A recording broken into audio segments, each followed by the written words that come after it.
I'm convinced that the Cleveland Browns need to have another reality show. Help me, I'm a hoarder. Why do they keep accumulating all these picks? Skip? Contrary to what people say, Jenny, we know this to be true. We all want validation. No matter what you do, you want validation. You play a particular sport, the ultimate validation you could get is going to the Hall of Fame. If you winning a Pulitzer Prize or a Nobel Prize is your validation. When you do this, and there are a lot of people that's done this a lot longer than Kobe Bryant, but they haven't received the ultimate validation, which is winning that statue. Skip, this is unbelievable. And it goes to show you athletes are much more than what they appear to be. I do not ride the elevator with a single female.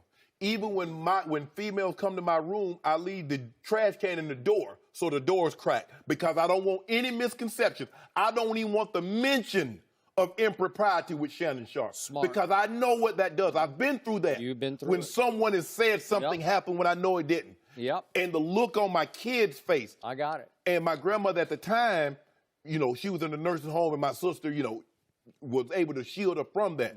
But that broke my heart because I know I didn't do it, Skip. And then people that I've known for so long looked at me walking the street, and I saw how people was looking at me. Did he? Could he possibly? So I know I know how this thing works. And so I'm mindful of that. And I don't know if my grandmother said this or she got it from somewhere. She said, there can never be freedom without forgiveness. And I think people look at freedom as being incarcerated, my inability to go somewhere, to do something, or freedom of speech, freedom of expression, or freedom of assembly. But no, your emotions, your feelings can be held hostage, can be in bondage, and you will never be free. Michael Jordan, you can never be free without forgiveness. Mike, you can't be free without forgiveness. Can't. It's impossible. Like that quote. Today, we're going to run through a brick wall for Jason Garrett. Jason Garrett said, don't run through that brick wall. Take your ass in the end zone with the football in your hand. Run through that for me. Because that's what would have saved my job, Jason Witten. Talking to you, because you dropped a couple third downs. We saw that up in New England. But you ain't mentioned that. Jared should have mentioned that in there because put all the blame on Jason Garrett, Skip Bayless. Jason, come on, bro. Pick a side and stay there. If you want to be in the fast lane, get in the left lane, go. If you want to be in the slow lane, stay in the right lane. Hey, don't put your blink on and just move on down the highway. But stop this flip-flopping. Speaking of flip-flops, I believe Jason Witten in flip-flops could outrun you right now. You don't believe that. In flip-flops. You don't believe I do believe You that. don't believe that in cowboy grays and a T-shirt, Jason Witten couldn't beat me running. Not on his best day. You sure about that? 100. Okay. You don't have to love a person but if you just you're more apt to do so. If I like somebody, I'm more apt to do something for them. That's true. If I don't like you, you ain't getting nothing out of me. Tom Brady had a Make America Great hat and tried to say, oh, that thing's just a prop. He wouldn't even, he wanted to deny it. Almost like Peter did Jesus. When Jesus told him, you're going to deny me 3 times before the cocks crow. He's like, I would never do that, Jesus. And show and behold, when they came, I don't know that man. Tom Brady, oh, that's just a prop. That ain't nothing.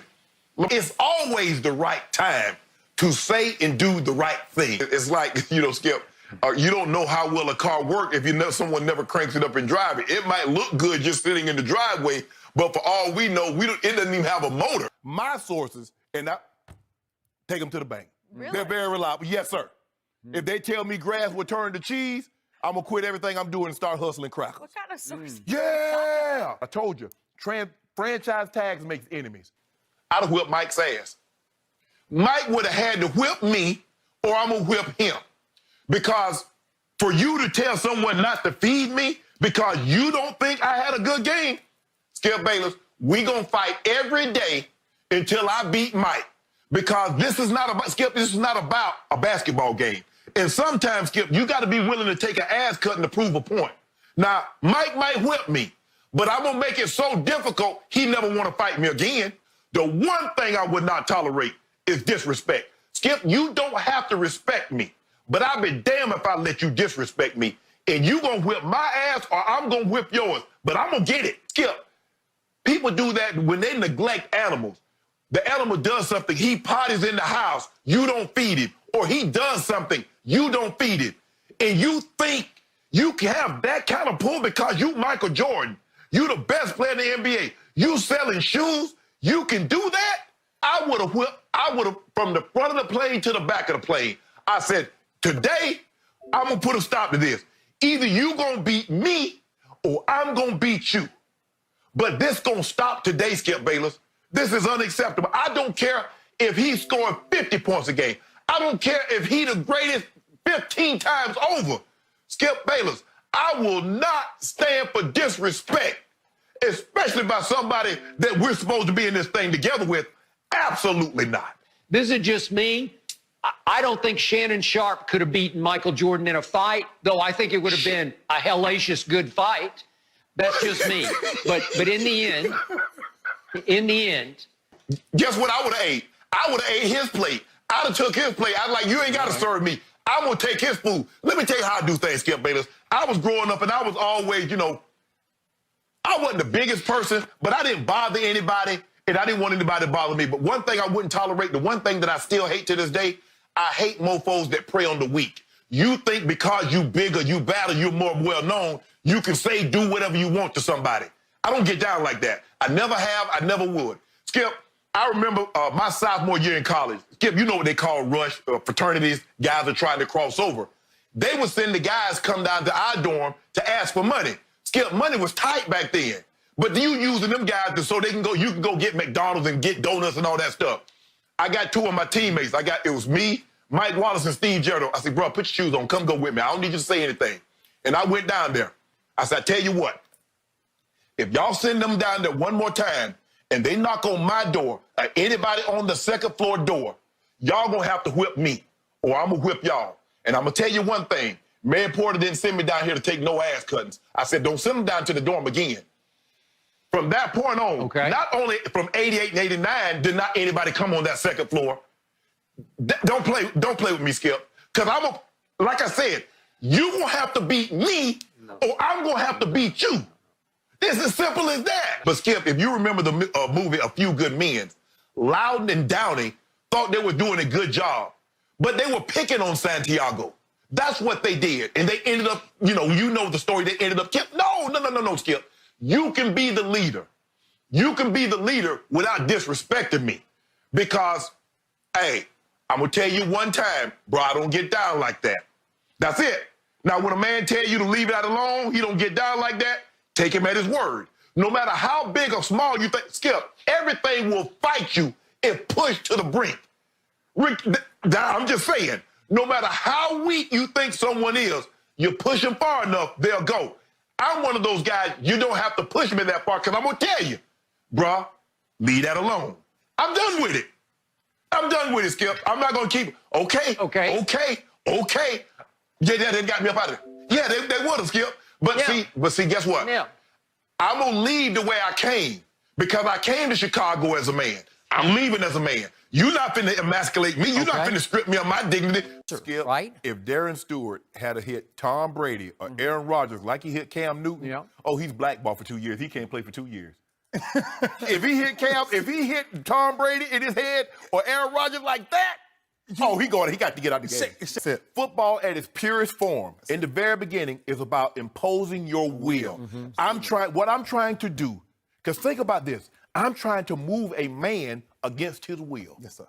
He's trying to come this way, I'm trying to go that way. Yep. So I've got to impose my will. I want to, at the end of the day, and it might not be the first quarter, it might not be the second quarter, but as the game wears on, I want you to think long and hard. You're going to have to make a decision. Right. Do I really want to go across this middle and catch this ball?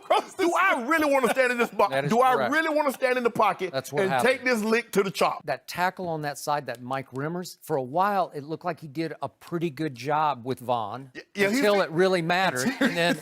He was feeling, you know what, Skip? He was feeling real good when he got the chip from Tolbert, right? And then here come the guard, Trey. He coming out to chip him also. And then all of a sudden, he probably told the coach, I got this. I can handle him by myself now. Vaughn said, no, you can't. Right. Yeah. Whatever you do to me, I'm going to give it back to you, plus shipping and handling, because I got to make sure you get it. Do you think any...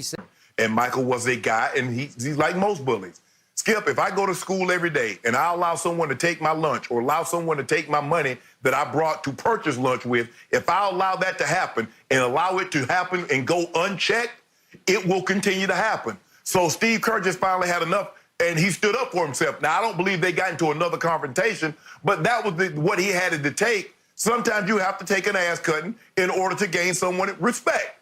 And I believe that's what Steve Kerr did. But Michael Jordan went to call O'Shea. to apologize. Wouldn't have been nothing to apologize for because I'd have tore him up, Jenny. I hope, look, you need an interior designer? Because I'm good at moving furniture. We're going to rearrange some furniture up in here. Me and my brother used to play basketball. We used to play sports every day. We played every day until I could consistently beat him. And when I could consistently beat him, guess what happens, Skip? We stopped playing. That's how I'm going to do Mike. That's how Mike is that type of guy, Skip. You got to fight him every day until you can consistently whip his butt. Now, between he and Steve said, I had enough of you doing all this stuff, and he punched Mike in the chest. That's his first mistake. You don't punch no man in no chest. You dot that eye. That's what he should have done. Skip, a lot of times, only thing people think about bullying is, I take something, I use force. You can use your position, you can use your title to also bully people. Because if I'm in constantly threat of my job, because of the position or the title that you have, that's also bullying. Skip, you can motivate by fear, you can motivate by reward, but the only motivation that's sustainable is self-motivation. They don't have like my windows on my truck. I got that 5%. Do you really? Yeah. Oh, I was supposed to. There's 35%. My bad. Yeah, 35%. I don't think you're allowed to have that. No, you're not. It's 35. I misspoke. 35% team. Okay. So TM, but Kyler's going to be a star. I don't know what he's going to be. I'm talking about right now. Well, all he did was throw for 300 plus in his first 2 games. And came through my drive-through. You know, I opened a drive-through. You can drive through and get them L's now. You ain't got to come inside because I want to get you on your way because there's a lot of people coming to get the L's. But Michael Jordan said something very interesting at the end of segment 7. He says, if you have a problem with my leadership style, it's probably because you never won anything. But I have something here, Skip, you can't see it.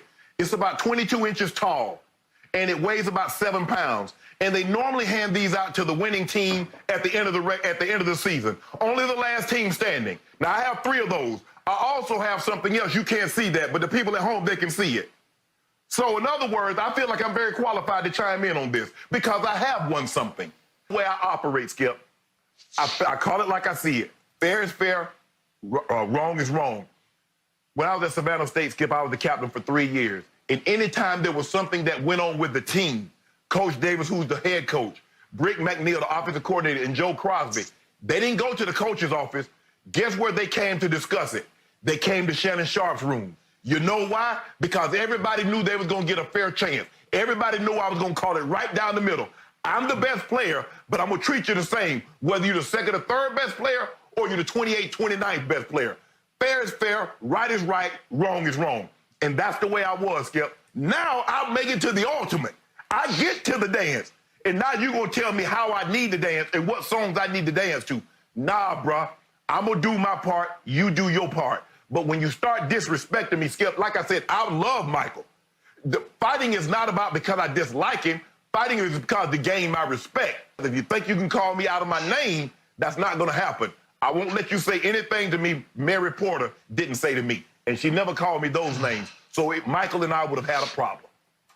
When I got into the locker room, it was told to me, politics, religion, orientation, we don't discuss that here. Because, see, when you're in that locker room, the common goal is winning. Yeah. Let's talk about that.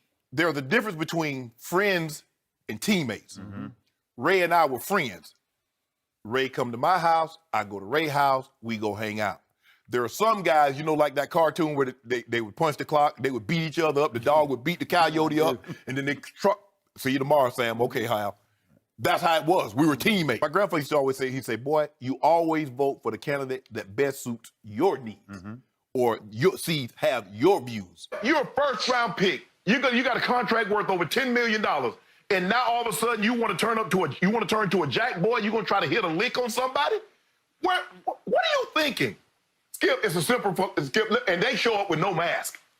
Skip, there's a simple philosophy, Skip, when you're doing shady stuff like this. No face, no case. No name, no blame. Skip, everybody there knew who they were. Skip, how can I go back to Glenville and talk about sticking up somebody, Skip? Everybody know who the hell I am. But you can't go back and try to recoup your losses that way, OJ. Chalk that 70,000 up because a temporary moment just could possibly lead to a lifetime of regret. Now, they lucky. They lucky that they didn't catch the right people there, because Skip, that could have ended tragically. Because normally when you have backyard card games, I don't know how they do it everywhere else, but let me tell you, when you have backyard card games, where I grew up at, 2 to 3 people got that piece on them. Believe that. Let's be all the way 100. And I mean this figuratively.